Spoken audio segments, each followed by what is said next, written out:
All right, coaches. Well, I've at least got one on here with me, so hopefully he's going to ask some good questions for us. I appreciate the support of all the coaches and we got one coming in good, who have bought this book. It's been a fun kind of process for me. I'll let Max get in here. Coach, you in here?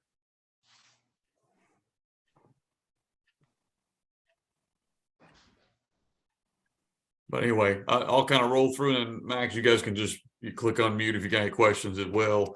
But to me, a lot of fun to write books, and then there are some books that I think are more valuable than others. I mean, you guys know I write a lot of scheme books, and a lot of coaches like that stuff, and it's fun to do. But then there's books that I think are more kind of a deeper type book, and this is one of them. It's 10 tough lessons. I'm hoping as you guys read through it, you'll enjoy it. I'm just going to roll down real quickly just a couple main thoughts I was trying to get across. And sometimes when you write, you think it maybe came across, but it's not always that way. So chapter 1 of the book, if you had a chance to look at it, is basically life lessons. And I used a little bit of what I had done in Headsets, the magazine, kind of some general ways to learn some lessons, and made that really that first chapter. That's where the idea for the book came, was those series of kind of articles I wrote, and then kind of expanded. But first, when talking about all the snow plow, Coach, up in Michigan, I'm sure you know about that, but in Arkansas we don't. So we get this huge snowstorm comes through, and we are very ill prepared for it, and looked very ill prepared for it. And we must have been out there. It felt like we were out there 4 days. It was probably like 4 hours, but it felt like it was forever.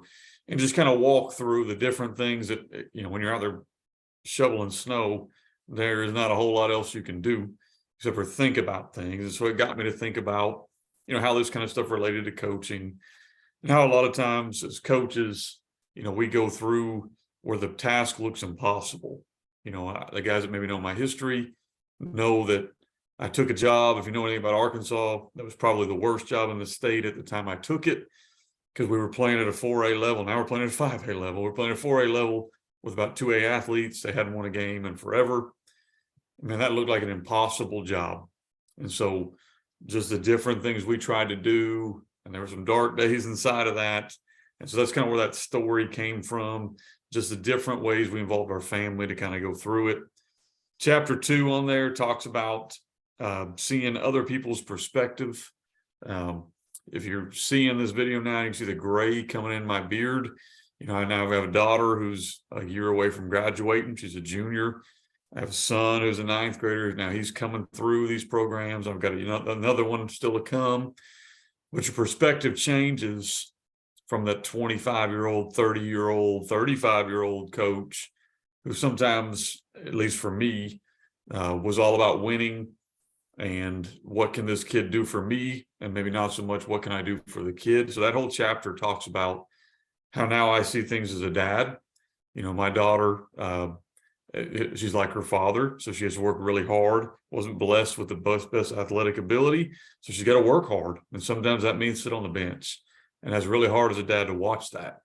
And so it's kind of flipped my perspective of how am I treating the kids on my team that aren't the main players, or aren't even really part of what we're really doing in the game plan. How am I treating those kids?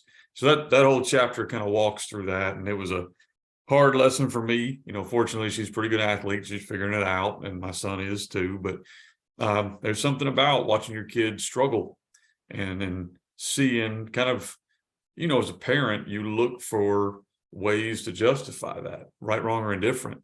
And it really kind of flipped the way I looked at those kids and those parents. So that's what that chapter is. Chapter 3 talks about learning to plan. So it talks about we moved like, I think 3 times in 8 months. My wife about killed me, but inside of that, we had to do all this preparation. And a lot of times when we're looking at changing a program, that's what the chapter kind of transitions towards, is we know where we want to get, and we kind of know where we are, but how detail oriented are we on the path? And so it talks about making sure that you're flexible. You have a plan, but what's most important, and then what's least important, and making sure that you don't get those things flipped. a lot of times as coaches, I know for me, I've painted myself into a corner at times on things that didn't really ultimately matter of where I wanted our program to go. A lot of times we hear the things about like, the details matter, and they do matter, but is this a hill worth dying on? Is this going to get us where we want to go? And that's kind of what that chapter really focused on, or at least I tried to kind of focus on it. So there's a lot of different stuff in that one that I think goes towards that. And that's the first 3 chapters. A lot of it is just general things I think could apply to anybody, but I try to apply them to coaches, things that I learned, and hopefully they can kind of pass on. Chapter 4 talks about knowledge. And each one of these, I try to use quotes, and I try to use different things to, bring it to life. I'm not the best writer, but I try to be practical. So hopefully it can be there. And again, guys, as I'm going through here, if you've read this or you get a question on one, stop me. I'm going to take some questions at the end too. Chapter 4 talks about knowledge is power. How are you feeding yourself? As a coach, what are we doing to feed ourselves? Are we reading materials that are helping us become better at our profession? Are we listening to podcasts? Are we finding a mentor? And it just goes through the different ways. We all learn differently. Most coaches, at least coaches are going to buy a book to get better at what they do, they're striving to get better. So what are we doing kind of in that journey to get better? And I give some ideas about trying to go visit with another staff. That's one of the reasons I kind of do what I do with clinics and with coaches' products is when I came up, it was you go visit the college. Well, we don't have the same problems. We don't have the same athletes. We don't have anything in common. So that didn't help me any. But then when I was able to go visit with another high school guy, man, it really helped me. So finding guys that are in the same boat as you, social media now has come so far that it's not that hard to set up. And then it's got different ideas about, making sure that you are feeding yourself. In the chapter talking about making a goal sheet, where do you want to get from now till next off season? I'm a big list person. My wife probably laugh. I have lists everywhere. They're written everywhere. I have a list for what I want to do that day. I have a list for what I want to do this month. I have a list for what I want to do from now to here. And I do them on things that can be personal, like in my family. They could be career oriented. They could be whatever it is. It could be a to-do list. But making a list helps you, because when you get in the seat of a head coach, it seems like you just put out fires all day and you never get anything accomplished you really want to get accomplished. Then when you have that free 10 minutes, you could waste it on social media. You could just do whatever. So if you're not intentional with your time, a lot of times you're not getting done what you need to get done. And then I kind of go through the chapter about mistakes that I made. That's where I start doing mistakes. So from chapter 4 on, I list all the dumb things I did. So I'm going to go through a couple of those as we're going here. Like on this chapter, for me, here's the 3 mistakes that I made. One, I tried to study the offense or defensive scheme I wanted because I thought it was fun, or I thought it's what I would prefer to do without really taking into effect, can we do this? Is this something that's going to match my kids? Mistake number 2 in this chapter talks about being threatened when other people disagree with what you think. I don't like being told I'm wrong. I still don't like being told I'm wrong, but it needs to happen, and it needs to happen from somebody who can help you. And so an understanding that we all get to where we're going to get differently. That was a big mistake for me. I think most head coaches kind of, we're the king. It's kind of how we look at it. And we don't like being told by somebody else things could be different. Mistake number 3 for me is kind of in that same world. I felt I was weak to ask for help, to go to somebody and ask, I'm not real good here. And I'm not just talking about going to another coach off your staff. I'm talking about going to an assistant coach that's on your staff and saying, hey, I'm not real good at being very organized with this. Can you help me? But that statement has won me a lot of assistant coaches' respect, or that because they see it, they know you're not good at it too. So I'll go to them and tell them, hey man, I could use some help here. And then giving them some authority inside of that. So that was chapter 4. I thought it was one of the better chapters, and I felt it came out good, I hope. Chapter 5 talks about people over scheme. I'm a big believer in that. People over scheme is not something that I'm unique with, but I think it's gaining steam. Players over plays, matching what you do to fit your kids. I think that comes from the mindset of my job is to serve kids, not their job to serve me. And when we kind of get that mindset flipped the right direction, we're able to do a lot of things. I try to do that as a head coach. Is any decision we do, is this what's best for our kids, whether that's scheme, whether that's discipline, whether that's whatever it might be, is this what's best for our kids? Can we do this? And then I think about different ways to help those kids succeed. And that comes out in scheme. That comes out in play design, all that kind of stuff. Same thing on defense, and give us a chance to succeed. And since we have done that, I felt it's really helped our program.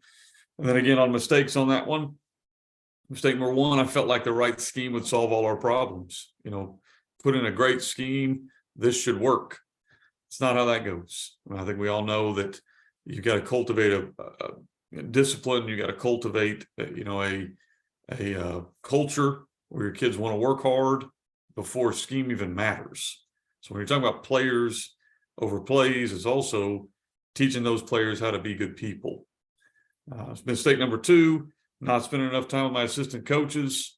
That, and I'm still not great at that, but I'm getting better about making sure that I am over communicating with my assistants, not just what I expect them to do, but giving them opportunities to contribute. I have a staff now of 8, but my first year I had a staff of 8, but it felt like we had a staff of 1 because it felt like I was the clog in the funnel. Everything had to run through me. I had to make all the decisions. And now, we go in there and I don't even know what we're wearing that Friday night. I have a coach, that's what he does. He sends out the text of, hey, coaches, we're wearing this shirt and these pants, and this is what's happening. I've got a coach that handles all our highlights. I've got a coach that handles all of these different things. And while there was some learning on the front end, now allowing them to do that has helped me. And I think it's helped them to have a part ownership in what we do. Mistake 3 was a tough one. I worried too much, and we do this a lot as coaches, about what our players can't do. We focus on, I wish we had that guy. There were a lot of guys we played this year that, man, I wish we had that guy. He's going to LSU. Wish we had that guy. He's going to Arkansas. I don't have him. And so I can whine about that, be upset about that, or I can just figure out what do we have and what can we do. And that's what we focus on now with our kids is, okay, that scheme looks great, but we can't throw it 5 yards with a spiral. So let's run what we can do. Let's go empty and run the quarterback, or whatever that might be. What scheme can that kid do? And then match that scheme, which sounds really easy, but we all know that's a little more difficult. Chapter 6, I talk about genuine people win. And this is a big one. I've studied a lot of coaches, and I mean, you guys are probably too. If you're reading books and going different places, you're looking at different coaches. And so I came up in Alabama, and I'm a Gator fan. So there are a lot of people that you can look at in those worlds that are great. Steve Spurrier, great coach. Nick Saban, great coach. Okay. I'm not them, and they're not each other. They're different guys. So you try to find what was the common trait. And that's what that chapter was about. Talk about the trait that I saw that stood out in every coach were these 3 things. They're determined. They work. They're the hardest working guy in the room. And they figure out a way to motivate their players. And that might be like Nick Saban does, probably through fear. Or that might be like Pete Carroll does, through hugging them and high-fiving them. And it both works. But you got to find what's you. I can't be Nick Saban. I can't be name off another coach. I got to be me. I got to be the best version of me with those traits. Be genuine to who I am. Be willing to put in the hard work. Figure out how I can motivate young people to perform at a high level. And for me, a lot of times that's kind of a little sarcastic jabs with the kids that I can get away with because we have a good relationship. I think, I hope. So that's kind of my personality and how we relate to them. But then there are other kids I got to relate to them differently. So figuring out how to motivate kids is big. And I go through the whole chapter on just different ways as coaches we can try to be the best version of ourselves. And that was the whole point of that. Mistakes on that one. Number one, worrying what you look like to everybody else. If you came and watched us practice this year, you're probably like, man, they're not very, I don't know how organized they are. Some of their kids don't even have their shirts on, or they're going through drills, a helmet. Some of their kids, they're taking breaks randomly in practice. We're sitting there talking. Well, we had 42 kids. So to us, we took random breaks throughout practice because I wanted everything to be full speed. But old me, that would have driven nuts. Because what if somebody comes by and watches our practice and it looks like we're just standing around, or we're not all matching perfect, or we're not all, and I'm not saying those aren't good things, but they're not me and they're not us. And when I just said, I'm just going to do what I think is best for our kids, things change. You find out real quickly what's a non-negotiable. You find out real quickly what's really important and what you're willing to negotiate on. And that's a big one. Number two, wish to be ex-coach. I think I kind of hit on that. Wish to be just like so-and-so, but I'm not that guy. Never going to be that guy. So while I can take what I like from them, I need to be me. And then number three, big mistake for me as a head coach was early on in my career, I tried to hire the best X and O schematic football coach I could hire. And I hired a lot of coaches. Some of the best coaches I've got on my staff, one guy worked at Home Depot, head coach youth football. And he didn't really know a ton about football. My goodness, he could motivate people. And his name's Bo Gould. He's still on my staff right now. He travels around the country with me, going to motivate other kids. He was one of my best hires I've ever made. And then I've had hires where I've had to let that guy go in a year because he was really good with scheme, but he wasn't good with loyalty. He wasn't really good with motivating the kids. He wasn't really good with the things that I thought were way more important. So that was a mistake I had to learn the hard way. Chapter 7 talks about take your shot. And that's a big one, kind of a think outside the box, take your shots. The way the chapter I tried to lay it out was be risky, but it needs to be calculated, not foolish risks. There are times as a coach, you're outmatched. I know Max is on here listening right now. I know that he has similar type of kids that I do. There's times you walk in a game and you're a 30-point underdog. And that's the reality of the situation. And that. There's seasons you walk in and you kind of know, shoot, if we can get to 4 or 5 wins, it's going to be a good job. There are times that happens. And I think the best way to handle that is to understand we're going to have to do something unorthodox or different, because doing the same thing everybody else is doing is not going to help us win that. And so what can we do that's going to give our kids a chance, or our team a chance, to compete with reality? And a lot of times as coaches, we want to outwork them. We want to out scheme them. We want to out. That's not reality. Let's live in reality of how can I win a game when I'm a 30-point underdog? What are some things I can do in that world? And that's a lot of times where my scheme has come from. It's been shorten the game. How are we going to take advantage of different things that they give us? So, but if you're going to do that, you need to do the research. So the chapter is kind of laid out of, do the research, figure out a list. There's my list again. I'm big on those. A list of good and bad. Figure out whatever you're going to do is going to match your athletes. It's doable. Okay. You want to go to the, A11 offense, but they've outlawed now, but where everyone's eligible, and that's going to help you win, do that. This year on defense, we had 0 starters over 200 pounds. We went with all speed. We went guys that could fly around the ball, and we had the number 1 defense in the state in our classification. It worked out really well.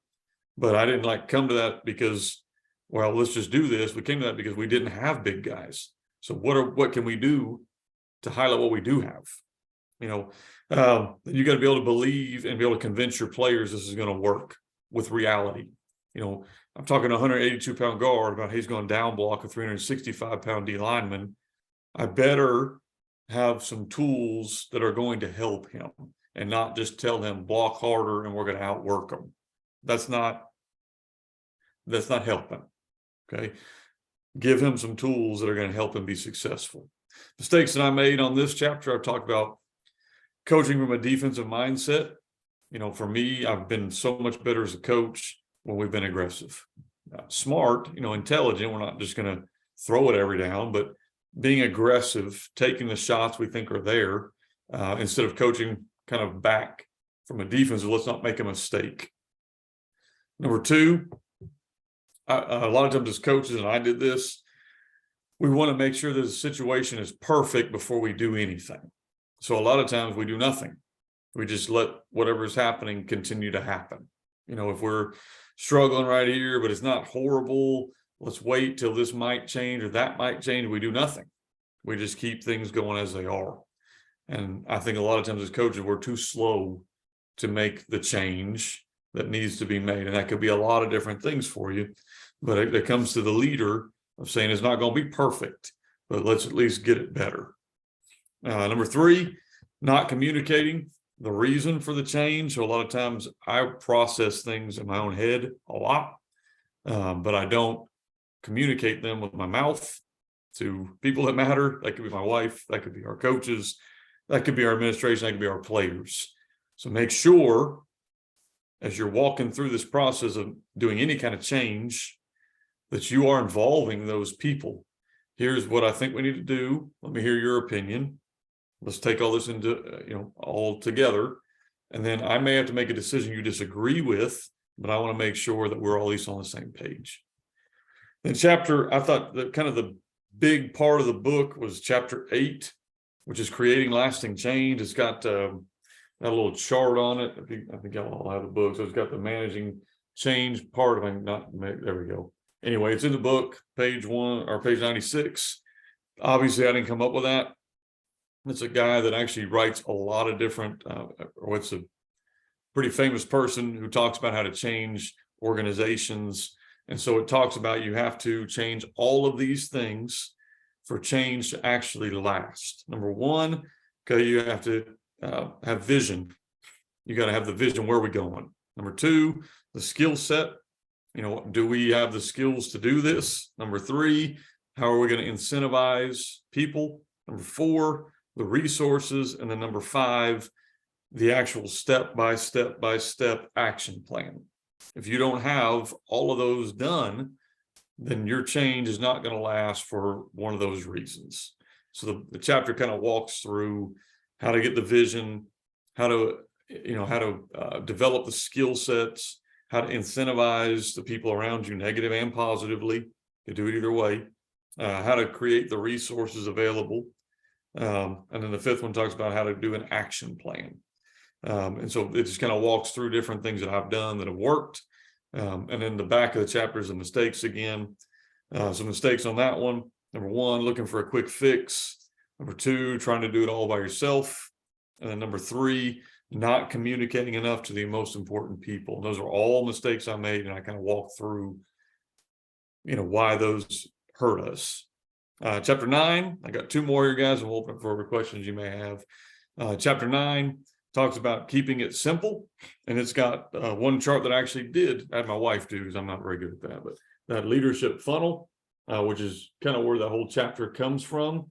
The idea of our goal as a leader, as a coach, as whatever, anybody in authority, in my opinion, your goal should be to make things simple for those around you, which is a lot harder than it sounds. As a coach, you're taking in massive amounts of information, whether it's scheme, personnel, parent issues, administrative issues, whatever it is, you're taking all this in, and your job is to make the life of the 16, 17-hour-old age you're coaching, or your assistant coach's jobs, more simple. I think a lot of times as coaches, we struggle with that because it's difficult. It's hard to either not give too much information or not give any information that's going to help them be successful. So I've put on a couple of different things on here, ways to gather information. There's a section on that about you can take surveys, talk to athletes one-on-one. There's lots of different ways you can gather information, but you need to gather information from them and then let them know kind of what our step is. There's different ways you can figure out how people learn. This year for us, our defensive guys didn't do nearly as much film as they've done in the past, because that's not really how they learned. They would, instead of taking 20 minutes for film, On Wednesday, they would go out on the field and walk through what they would have watched on film. Because that's how we had a bunch of kinesthetic type learners that learn by doing. So that's what they did. Offensively, we were flipped. Like our kids did a lot better looking at the film. So we just adjusted to what they could do. How many times as coaches have we really looked at how our kids learn and then adjusted our plan instead of just making, I know I've just made a plan. And if they learn that way, oh, good. If they don't, oh, well. Then you have to figure out who you can give a lot of information to. I don't treat my players the same. You know, the standard is the same for different, you know, major things we expect of them. But, you know, my senior quarterback I had this year, you know, he wanted the whole kit and caboodle with the offense. He wanted it all. Why are we doing what we're doing? He wanted it all. The guy, he gets hurt week 6 or 7, and his backup is a junior. And I think he just rolled out to practice and we're ready to go.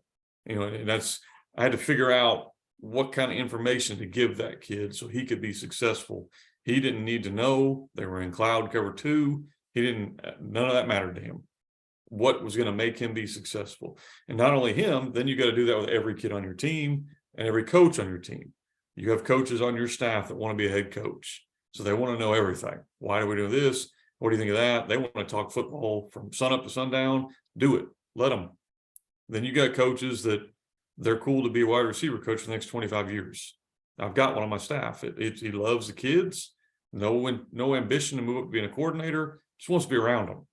Well, that guy, let's get his stuff done and get him out of there so he could be with his wife. And so we would organize our Sunday meetings where I was up there all afternoon and then the guys would kind of come and go.